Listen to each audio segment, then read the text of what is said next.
Everyone, మేకకాళ్ళ కూరని ఎలా చేసుకోవాలో చూసేద్దాం, వచ్చేసేయండి. ముందుగా మేకకాళ్ళని తీసుకోండి. నేనైతే ఒక 4 వరకు తీసుకున్నాను. ఇప్పుడు అల్లం, వెల్లుల్లి చెక్క, యాలక్కాయ, లవంగాయ, గసగసాలు ఇవన్నీ కూడా మెత్తగా పేస్ట్గా చేసుకుని పక్కన పెట్టేసుకోండి. ఇప్పుడు ఉల్లిపాయ, పచ్చిమిర్చి, కొత్తిమీరని ఈ విధంగా చిన్న చిన్నగా కట్ చేసుకుని ఇది కూడా పక్కన పెట్టుకోండి.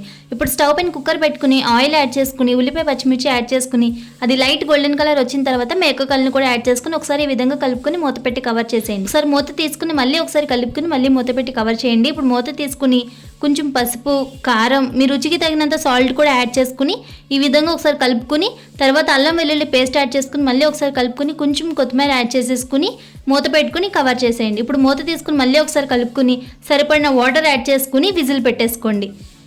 బాగా మెత్తగా విజిల్ పెట్టేసుకోండి. మెత్తగా అయిపోవాలి, స్కిన్ అనేది డివైడ్ అయిపోవాలన్నమాట ముడుసుకి. ఈ విధంగా మెత్తగా అయిపోయిన తర్వాత ఇలాగైనా సర్వ్ చేసుకోవచ్చు, లేదు అంటే కనుక దగ్గరగా గ్రేవీగా అయిపోయిన తర్వాత కూడా సర్వ్ చేసుకున్నా బాగుంటుంది. అంతేనండి, మేకకాళ్ళ కూర రెడీ. సబ్స్క్రైబ్.